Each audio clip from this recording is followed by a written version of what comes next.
Halo Bapak Ibu dan Saudara yang dikasihi oleh Tuhan, kita berjumpa lagi dalam Salam Pagi. Mari hari ini kita akan melanjutkan pembacaan firman Tuhan dari kitab Bilangan pasal 30. Demikian firman Tuhan. Musa berkata kepada kepala-kepala suku Israel demikian, "Inilah yang diperintahkan Tuhan. Apabila orang laki-laki bernasar atau bersumpah kepada Tuhan, sehingga ia mengikat dirinya kepada suatu janji, maka janganlah ia melanggar perkataannya itu. Haruslah ia berbuat tepat seperti yang diucapkannya.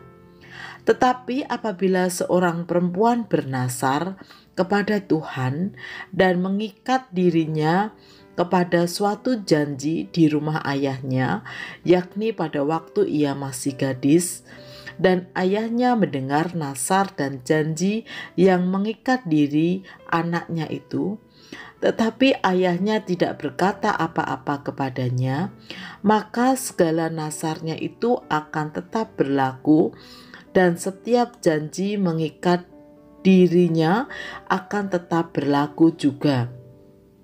Tetapi jika ayahnya melarang dia pada waktu mendengar itu, maka segala nasar dan janji yang mengikat diri anaknya itu tidak akan berlaku. Dan Tuhan akan mengampuni perempuan itu, sebab ayahnya telah melarang dia. Tetapi jika perempuan itu bersuami dan ia masih berhutang karena salah satu nasar atau salah satu janji yang diucapkan begitu saja dan yang mengikat dirinya, dan suaminya mendengar tentang hal itu, tetapi tidak berkata apa-apa kepadanya pada waktu mendengarnya, maka nasarnya itu akan tetap berlaku dan janji yang mengikat dirinya akan tetap berlaku juga. Tetapi apabila suaminya itu pada waktu mendengarnya melarang dia, maka ia telah membatalkan nasar yang menjadi hutang istrinya dan janji yang diucapkan begitu saja dan yang mengikat istrinya, dan Tuhan akan mengampuni istrinya itu. Mengenai nasar seorang janda atau seorang perempuan yang diceraikan, segala apa yang mengikat dirinya akan tetap berlaku baginya. Jika seorang perempuan di rumah suaminya bernasar atau mengikat dirinya pada suatu janji dengan bersumpah, dan suaminya mendengarnya, tetapi tidak berkata apa-apa kepadanya dan tidak melarang dia, maka segala nasar perempuan itu akan tetap berlaku, dan setiap janji yang mengikat diri perempuan itu akan tetap berlaku juga. Tetapi jika suaminya itu membatalkannya dengan tegas pada waktu mendengarnya, maka ucapan apapun yang keluar dari mulutnya, baik nasar maupun janji, tidak akan berlaku. Suaminya telah membatalkannya, dan Tuhan akan mengampuni istrinya itu.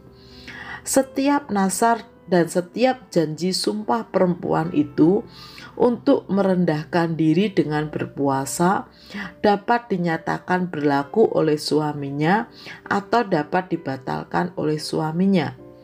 Tetapi apabila suaminya sama sekali tidak berkata apa-apa kepadanya dari hari ke hari, maka dengan demikian ia telah menyatakan berlaku segala nasar istrinya atau segala ikatan janji yang menjadi hutang istrinya. Ia telah menyatakannya berlaku karena ia tidak berkata apa-apa kepadanya pada waktu mendengarnya. Tetapi jika ia baru membatalkannya beberapa lama setelah didengarnya, maka ia akan menanggung akibat kesalahan istrinya. Itulah ketetapan-ketetapan yang diperintahkan Tuhan kepada Musa, yakni antara seorang suami dengan istrinya dan antara seorang ayah dengan anaknya perempuan pada waktu ia masih gadis di rumah ayahnya. Bapak, Ibu, dan Saudara yang dikasihi oleh Tuhan, bernasar berarti mengucapkan janji khusus kepada Tuhan sebagai respon atas pertolongan Tuhan, atas berkat Tuhan, dan sebagainya. Setiap orang boleh bernasar, baik itu laki-laki maupun perempuan. Karena bernasar berkaitan dengan Tuhan, maka harus ditepati. Di teks yang kita baca ada perbedaan secara gender. Jika perempuan bernasar atau yang menyampaikan nasar, maka pihak laki-laki, baik dalam hal ini ayahnya maupun suaminya, berhak untuk membatalkannya. Tidak dijelaskan alasannya. Namun, kita bisa melihat dalam tradisi Israel yang sangat patriarkal, konsep ini bisa dipahami atau diterima. Karena dalam budaya patriarkal, menguatkan peran laki-laki sebagai penanggung utama atau penanggung jawab utama dalam kehidupan. Karena itu yang penting untuk kita cermati lebih kepada nasar itu sendiri. Karena bernasar berkaitan dengan janji kepada Tuhan, maka harus berusaha ditepati. Dan itu bisa dilakukan oleh setiap umat Tuhan. Pada waktu SMP, saya pernah diajar guru BP dalam suatu pertemuan di kelas untuk menuliskan seindah mungkin sebuah kalimat yang berbunyi, janji adalah hutang yang tidak bisa dibayar kecuali ditepati. Tulisan itu diminta untuk seindah mungkin, sebesar mungkin supaya kami ingat.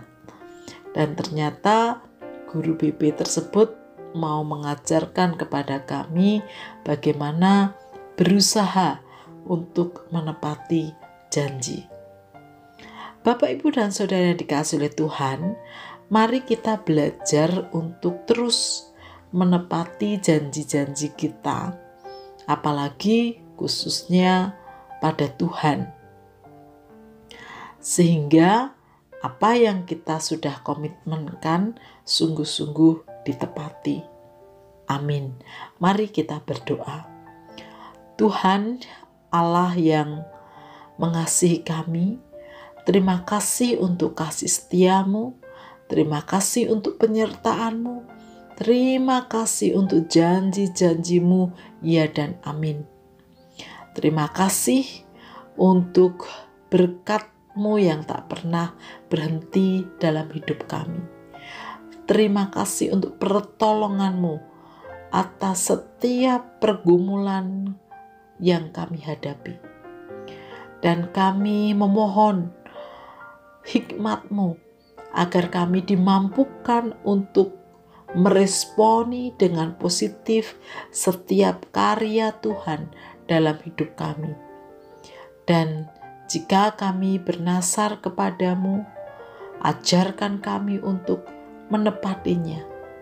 Demikian pula ketika kami berjanji dengan sesama kami, Tuhan ingatkan agar kami juga terus belajar untuk menepatinya. Di dalam nama Tuhan Yesus kami berdoa. Amin.